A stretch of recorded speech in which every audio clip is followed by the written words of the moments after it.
Mars black and which is bone black? Why don't you put a bit on that paper, on the back of the paper? I don't know if it would show me. Go out a little bit.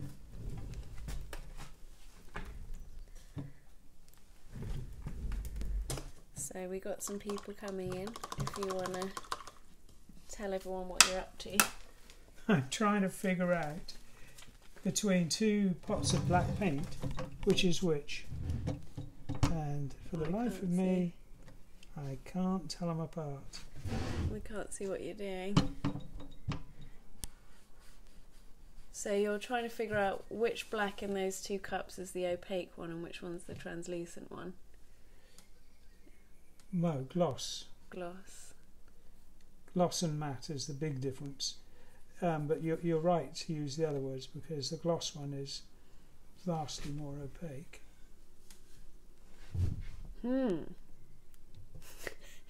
Might you have to do 2 new pots? I might, which would be pretty wasteful, but it might be the only way of getting it right. So Okay. apart from that, what are you working on? Okay, well this is a print. I'm going to just mix it while we talk.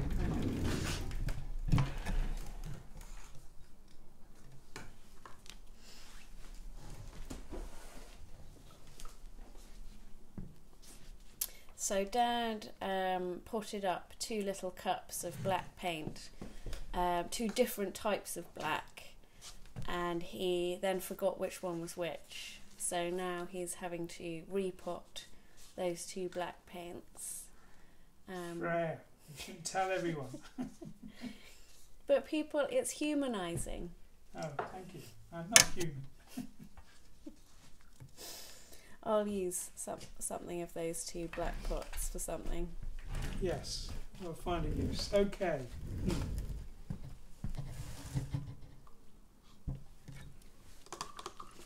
So this is a print of a painting, a watercolour painting I did for an album called Selling My Soul, which still sadly hasn't come out yet, but it sounds amazing, and it's a blues album, and hopefully it will come out in the not too distant future. What I'm doing today is this is a print that's made very misty. The actual painting is quite a lot more vivid than this, but I wanted to add in a couple more layers to give it much more depth. So it's printed, as I say, slightly misty. So the colours I put in front of it will have more punch. And my mischievous colours that won't identify themselves. Have you done it again? No, not yet. Could happen.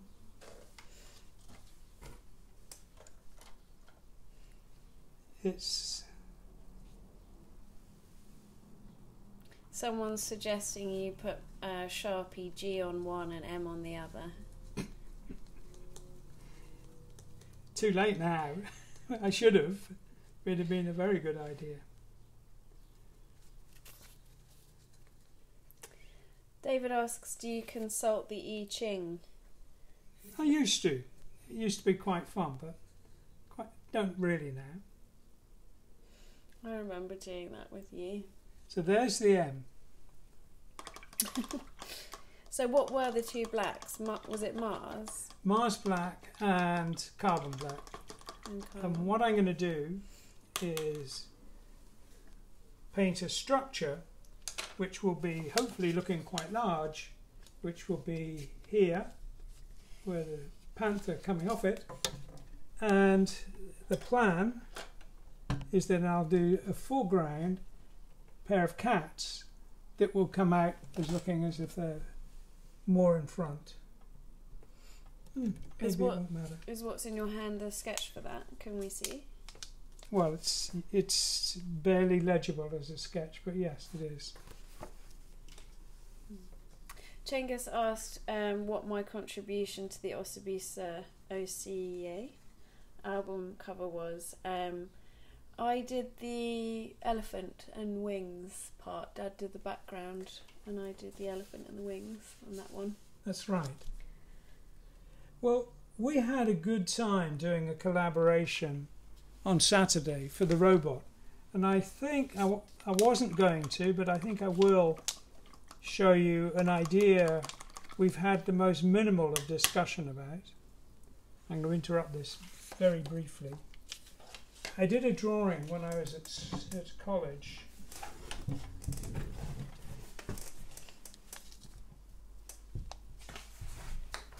This.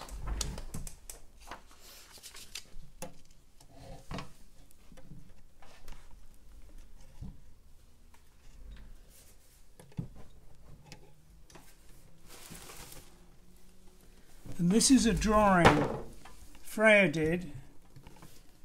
You must have been 14. Mm. So this skull is a drawing. Is it in frame? It is in frame.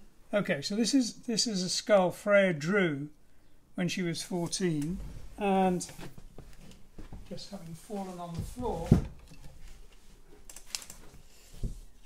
This is a skull that I inked and Freya did the pencil work. So, because I was making a bit of a dog's dinner of it, she came and helped out by doing the drawing, and I did the ink work. I'm not quite sure how we divvy up the job on this one. And Freya is at the moment overstretched. So there's two challenges. I'd love to do it. I'd love to collaborate with her on it. But the issue is going to be, can we get a hard, crisp or archival paper that we can draw on? Something like CS10, but it isn't made anymore, or something like Bristol board. Because the idea was to draw it actually life size, not this size, but actually draw it life size. And I think it would be a lot of fun and would work to both our abilities. Although I suspect I leave the bulk of the work to Freya. Which is why I'm overstretched. Yes, she's a bit reluctant to commit to doing it. No, I'd love to. I'd love to because I love drawing bones and skulls and anatomy and anything in pen and ink. I really love doing that. I wish I wasn't overstretched with so many things that weren't actually drawing. We'll figure out some time for that. I'd really like to do that. Yeah. It might even go to another trip, but hopefully we'll do it this time you're here. Mike asked, are the pins in the store yet? Would you like to explain why they're not, Dad? Yes, I can explain why they're not. They were given to me to post. That's the first problem.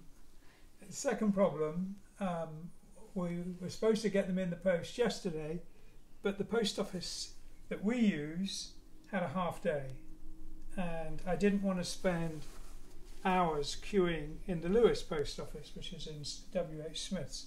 So they actually did go today. By the way, when Dad says posted, he means to the fulfillment house. And when they've got to the fulfillment house, they put them up on the website. Is it usually pretty quick, isn't it? It's not their website, it's ours. It's our website, but they photograph the objects and they put them up on the shop. Ah, is that how it's done? Okay, I think so. So it should be this week. This week. Yeah. Okay, so I did a sketch, which I'm hoping I can see, because I didn't want to make errors and get the errors over the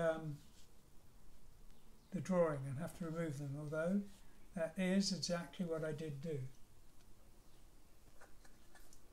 So when I'm painting this structure, it's not going to matter too much. Right now, I'm painting in a panther, which... Let me come in a bit closer.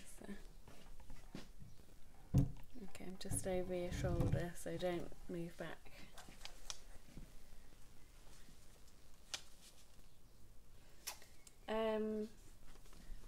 Are you explaining some more, or shall I carry on with the cues? You can, yeah.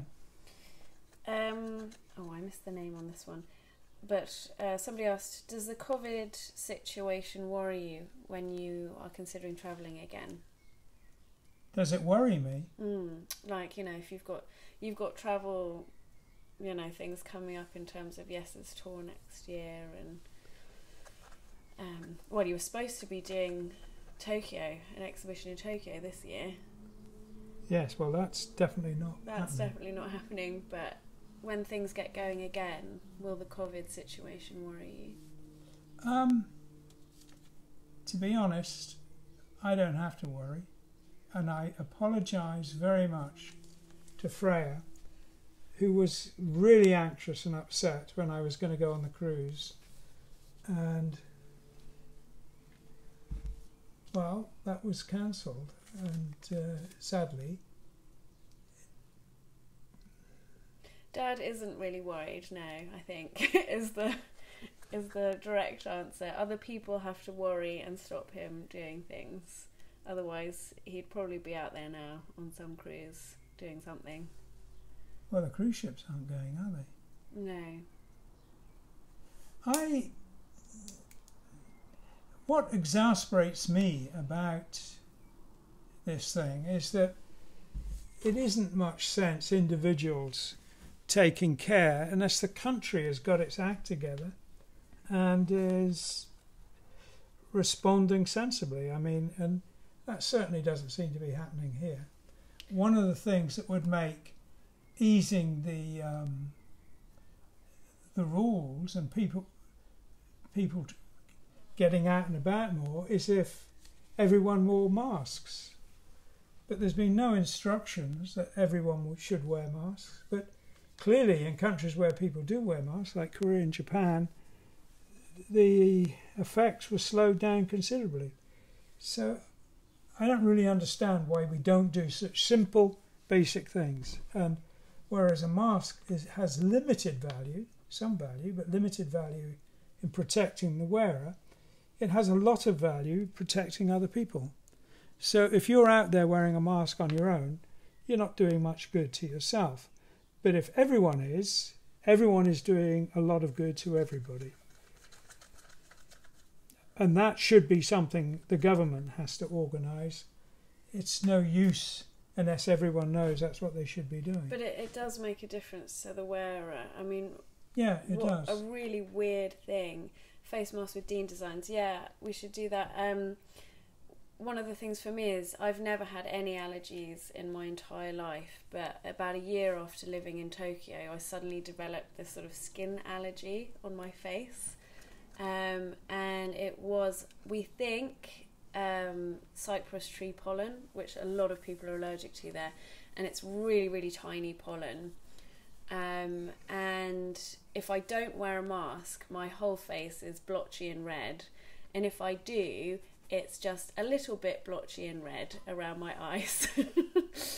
So for me personally, obviously a virus is very small, but it gets transmitted, when you sneeze and cough and things, and that is much bigger than cypress pollen, which is really tiny. I looked up the sort of comparing the sizes.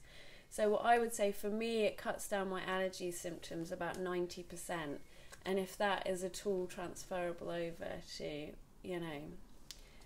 what might be happening if you're near people, I would say that they're a really good idea. And why not anyway, just in case, really. We should do some designs for them. I said it before, there's a website where we get stuff made up, and they'd kind of obviously had the idea and then ran out of templates before I got there. But yeah, we should do that.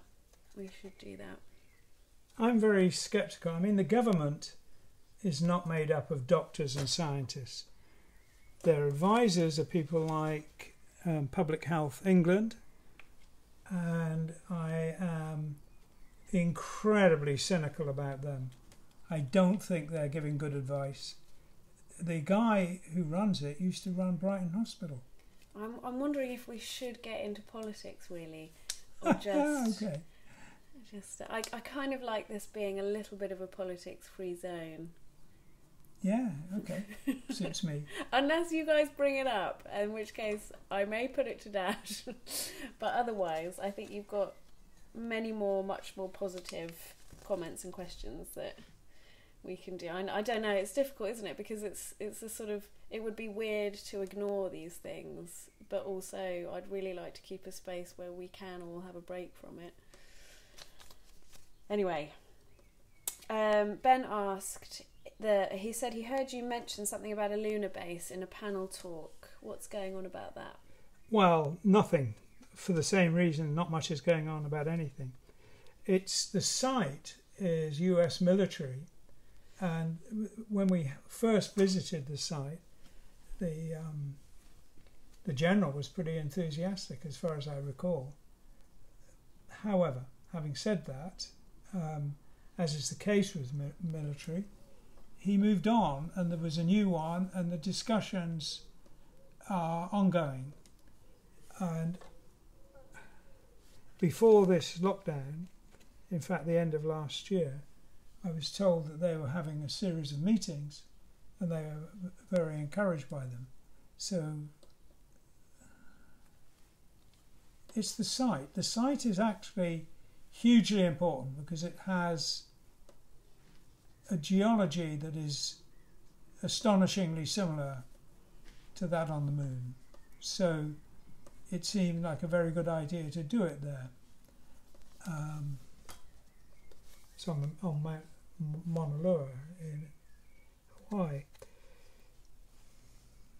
As with many big projects, and this is a big project, my job seems to be to wait and see, what's happening. Okay, so Mohsin, I hope I'm pronouncing your name right, is drawing and painting a skill anyone can acquire, do you think? Yes. I think basically it's like driving. If no one had ever seen a car before, they think to be able to drive a car and have to do things with both hands and both feet simultaneously was difficult. But you learn pretty quickly. The army, and I'm talking about British Army in this case, used to think it took 18 hours to teach a driver. If they were of poor competence. If they were reasonable competence, it would take 16 hours, and it didn't matter if they did half an hour a month for 6 months or they did it all in one go. As long as the total came out around 16, 17, 18 hours, they would learn to drive a truck. And drawing is a physical skill, and if you're willing to put in the very significant amount of time, you will learn. I'm not going to say you'll be a great artist, but you will learn to draw or paint. Do you ever get impatient with a painting? Do I ever get impatient with a painting? I get impatient with myself when I'm painting, and that's not working right. But I don't think I ever get impatient with a painting. Jasper asks, have you ever considered growing a beard? Yeah, and I did. Did you? Well, a certain mischievous person who is in this room right now actually posted a picture of me with one. What? Right. Well, I'm glad you can't remember. When did you have a beard? I think I had one when I was in Japan in 1973 with Yes. Okay, so not while I was alive. No.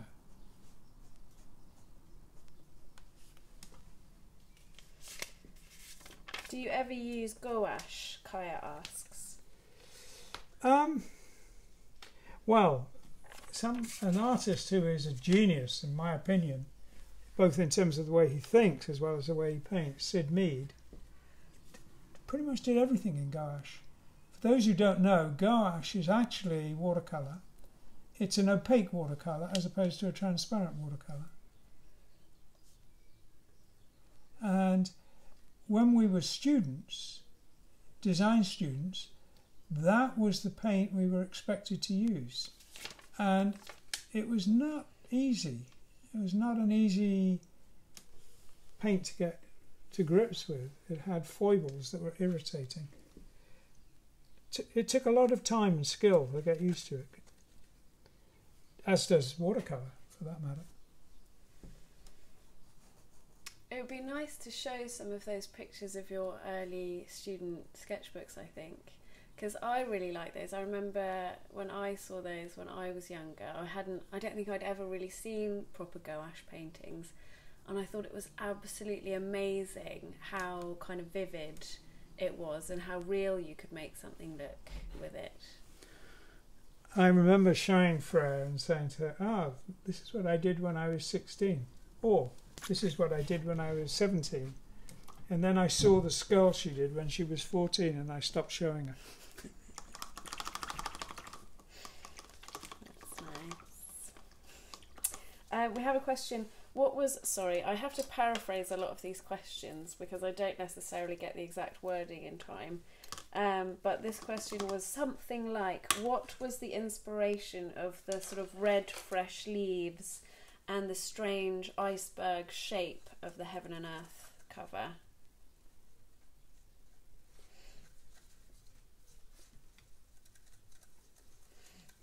I'm lost on that one. Run it by me again. So you know the Heaven and Earth cover painting? I do, yes.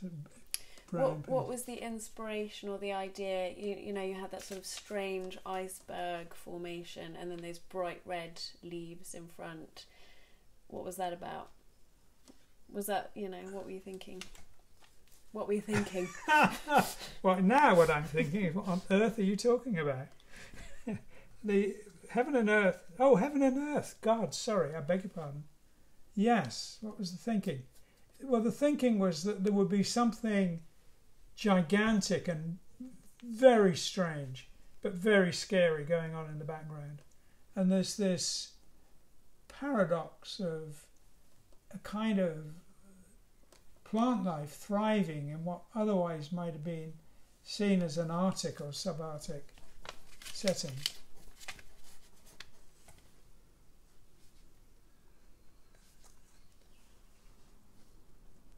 Is that it? More? We got a question. Is there any info about pencil drawings and prices on your website? Oh, I think if you make an inquiry, you'll get a list of pictures which I think the gallery has got provisional prices on. So, yeah, the answer to that is yes. Roberto asks, how accurate is the colour printing in your books? In my book? In your books. As good as most books, but no better. It's 4-colour litho. It's called litho because the colour is picked up on a roller and placed on the paper. But litho means stones, and it was based on something that was originally done on stone. Hang on a second.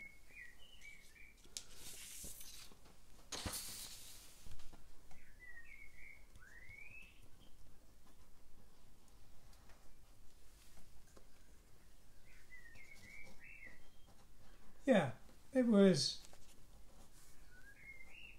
That kind of printing gets better gradually. It's not as good as laser printing, but it's still the most economic way to print a book, unless you're talking about very tiny runs.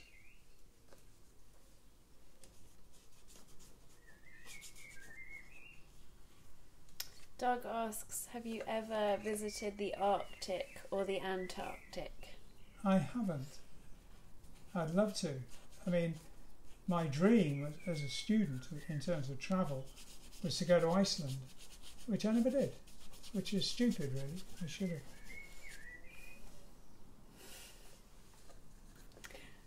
Sometimes there are things I want to say and I think maybe I shouldn't. Why? Well, I was just thinking, I remember like the last time we talked about Iceland, we were having a conversation, and I won't say in reference to what country in particular, but I was feeling a little bit fed up of certain aspects of a certain country's patriarchal structure. And my dad suggested moving to Iceland because apparently they're sort of the best on gender neutral and equality teaching from very young and early on, and in business and politics, and it's a very forward thinking country. And I did sort of think, yeah, tempting. But, you know, I can't yet. It's one of those things, you move places. Well, I've moved around usually because I've sort of fallen in love with somewhere, and I need to find that bit that hooks me into Iceland. And maybe we should go, and maybe that would be it. Well,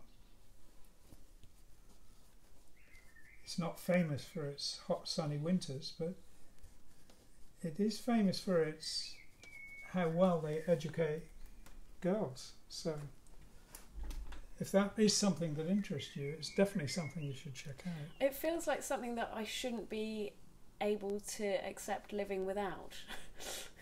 Indeed.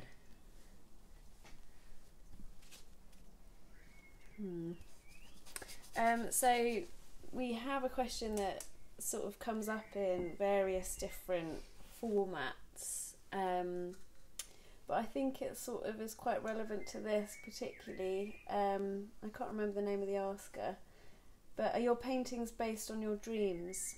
A lot of them have a dream-like quality. Well, the answer to that is not really, no. They're much more wide awake in their conception.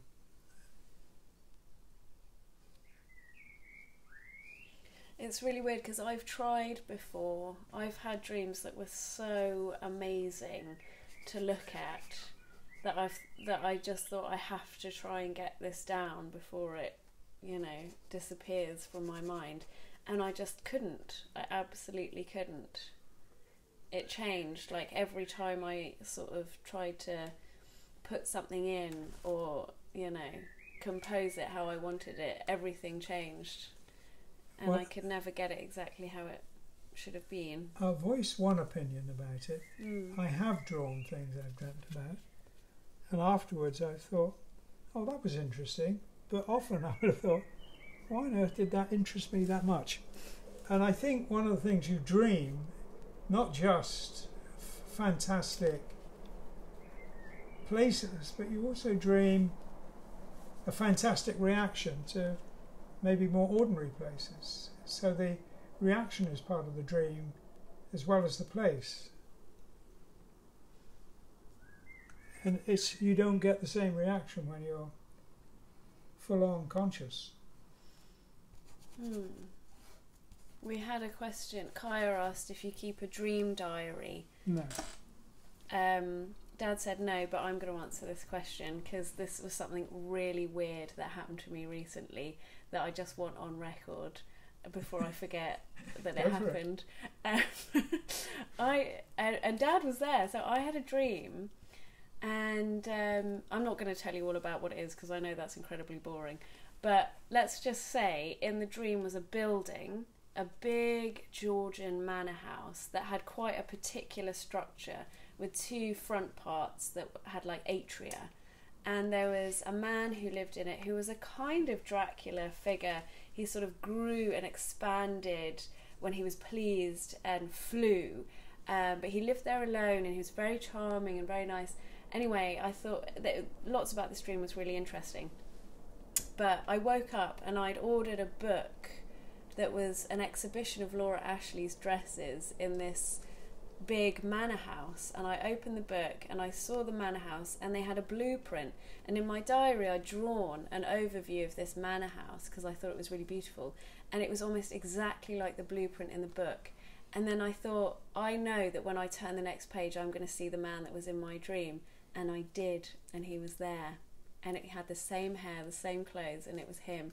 And I'm not a kind of woo-woo person, but sometimes things like that happen, and it does really make you question how that could possibly be the case. Anyway, there's my 2 cents that / 10 minutes.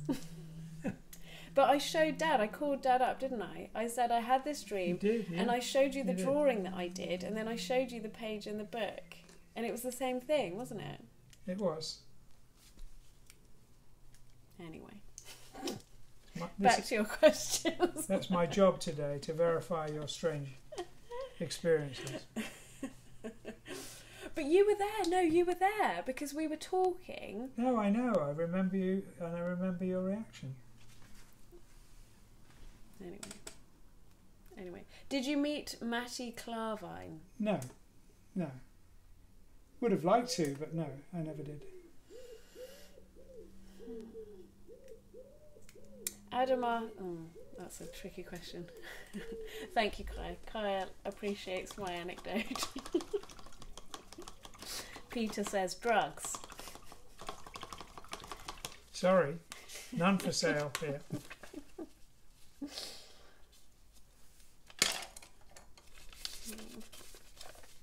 Where do your floating stairs go on natural avenues? Cengiz asks. That's interesting. It was part of a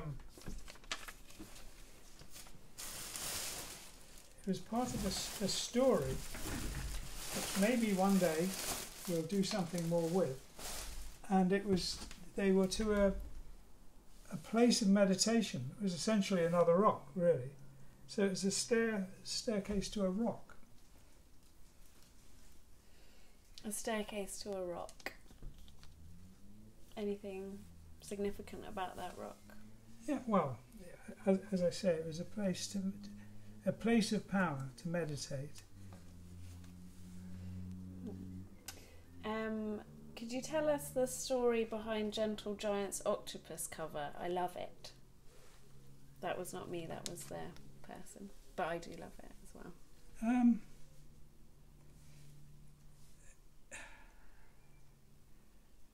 There wasn't so much a story there. I mean, the Natural Avenue thing was absolutely a story. The octopus, I just wanted something that looked like an octopus, but at the same time was very weird and mysterious. And I gave it eyes from a manta ray, so they weren't octopus eyes, but otherwise it was pretty much an octopus. It's much better executed in the print than it was in the painting. What's the metallic ball on the Asia Dragon cover? Cengiz asks.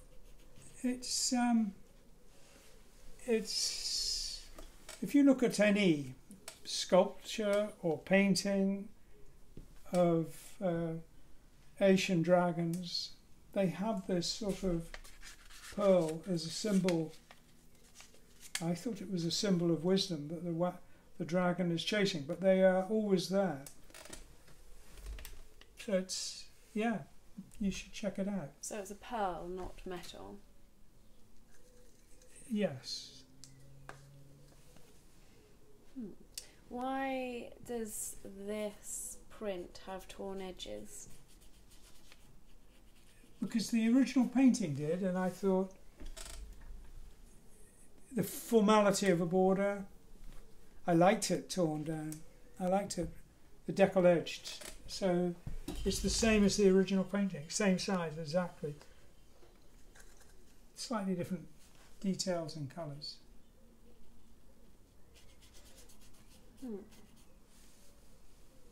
Oh, I just thought of something that I thought we should mention, and it's gone. Oh, sorry, someone asked a follow-up question. Why or how was the Gentle Giant cover better executed? Something, something, something. You know what you said, don't you? Well, basically because in the millennia between when I did the album cover and when I did the print, I became significantly more competent. So the original idea was great. I even used the original background in the print, but the drawing in the print is as I say, massively better. Should we go in a little bit? Hmm? Should we go in a little bit? I was wondering if we should mention, so we've been working on the course, I'm wondering if we should mention like the sort of rough outline of the first module, or do you want to keep that? No, I think I would. The course as it's currently being explored, and it might change, is that we make a painting and go through the painting layer by layer, starting with the background. I'm going to call it the background, not the sky, and learn how to paint backgrounds and all the elements that might make up a paintings, layer by layer, stage by stage, over a period of 6 lessons. That's the current thinking. The other current thinking is that if I'm going to be responsive to everyone on the course, I probably couldn't handle personal reviews and analysis of more than about 10 people. So that's what we thought we'd limit the class to start with, until we see how it works out. Yeah, so what we're kind of thinking of doing is 6 weeks, and each week will be a different element of the painting, and you get an assignment, written support, images and a video. But the first people who join, rather than a video, because we're going to be working it out, will actually have live sessions with Dad, and that will probably only happen in the first set of courses, because then we want to record each session once a week, the video. Were you about to say something? Well, I'm saying it's all stuff which we have to learn and figure out how to do. Oh, well, who's that? We'll have to ignore that for the moment. Who do we have to kill to be one of the first 10 was the question. Well, bearing in mind, it won't be only 10 forever, and although the videos will be live for the first session, Dad will be giving crits on each assignment in following courses. What's the skill level required was a question. Well, the skill level, there is no requirement from me for skill level. If you're professional, you can join. If you've never painted before, you could join. It's up to you.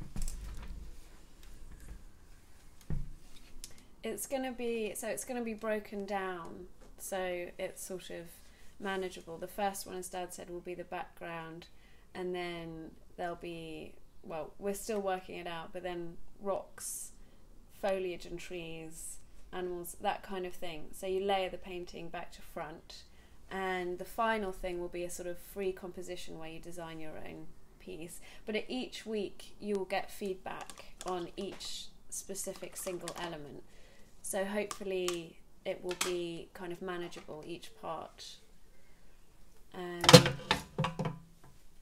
Someone ringing to get first dibs on the course. That would be nice. But yeah, we're really excited about it, aren't we? I think it's going to be something really fun to do and watch people kind of go from beginning to end with. The one we're going to start with is going to be quite broad, and it's going to be like composing a painting, and then if that all goes well and we work out, how to do it, then we build out from that central course more specific or other more tailor-made courses.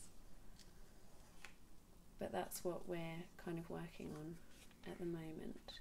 And obviously, there's loads of these videos too, so hopefully we're going to pad out every layer and bracket of seeing how Dad paints. We haven't, someone asked about the cost. We haven't decided that yet.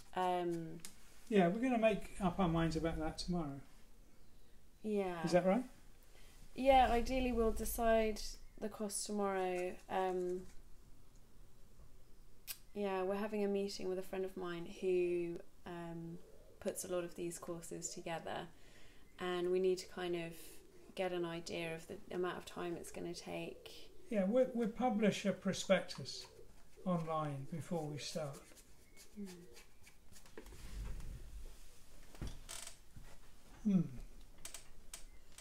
Well, I painted the whole thing in Mars Black, partly because I haven't made up my mind whether these cats are the foreground or that one is. They're probably too similar in scale for it to make a lot of difference. Roger put $1 million. It won't be $1 million. I can definitely say that. What are the 2 pots you dip your brush in? Should we have a look down here? This pot is Mars Black ink, and that is ink. dirty water. No, sorry, Mars Black acrylic paint, and that's dirty water. Paul, I will do a close-up before we finish. Should we do the close-up now? Yeah, go for it, because I need to let it dry and think about it a bit. So the black is the area you've been working on today, right? Yeah. But it's still wet, and I won't work on it again until it's dried out a bit. And what's this for? We're selling them as hand finished prints, and it's one of 50. They won't all be the same. Some have less work on, some have more.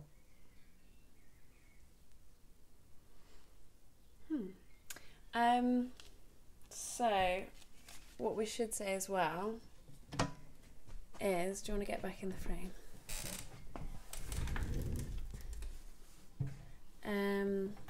Kai asked, have you ever accidentally gone for your paint water instead of your tea? I'm not going to answer those sort of questions. But yeah, he has. I mean, everyone must have done, surely. What was the funniest though was Dad, we had like a plague of ladybirds one year, and they for some reason particularly liked Dad's orange juice and would fall in, and so every now and again I'd hear Dad swearing in the corner as he drank another ladybird.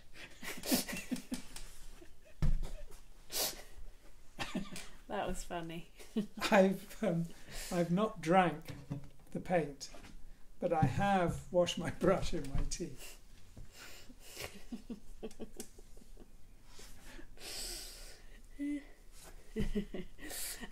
Okay, so I always say the same thing. If I can't get to all of your questions during the live, I wish I could, and I know I miss lots of really good ones.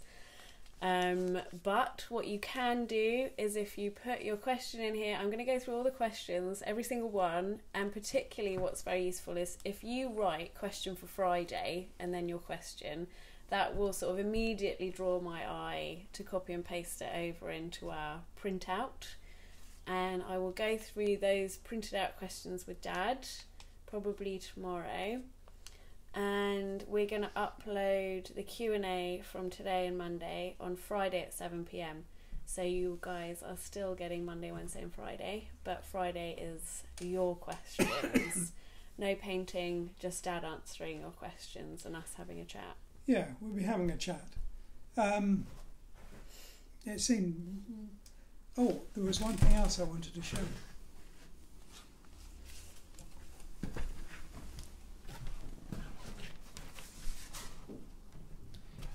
When I started the painting for the Yes Live album, I did a drawing to rough out the exact size. And this is the drawing. It's not finished, so I'll probably finish it next week. And Freya thought we should contribute some of this to a charity and put it up for sale on the website. So we're going to argue about the details of that and finish this next week. But not just any general charity, No. A charity that supports people who've been particularly affected at the moment. Yes. I mean, for me, my particular concern is women and children and victims of domestic violence. Yes. That's been particularly bad. Probably everywhere, but we know definitely in England the rates of domestic violence have gone up dramatically, and stalking, strangely. So I would like to try and contribute something to one of those. Obviously, it's Dad's decision, but... No, I wouldn't dare. Come on. No, I agree. Think you've got the dynamic by now between us. Yeah, I agree. We'll do that. So do you want to sign off in a way that we can see your face rather than your elbow? Oh, well, what's wrong with my elbow? Oh, we had a question. Is there any chance of your brother Martin popping in at any time? I'll ask him. That would be very spooky. They look very similar. Yes, my sister mistook, actually not me for Martin, but my cousin for Martin. I guess all three of us look alike. Well, I went over to Grandma's one time and I walked in and I thought, Dad doesn't usually wear glasses like that. And then I realised it was Martin.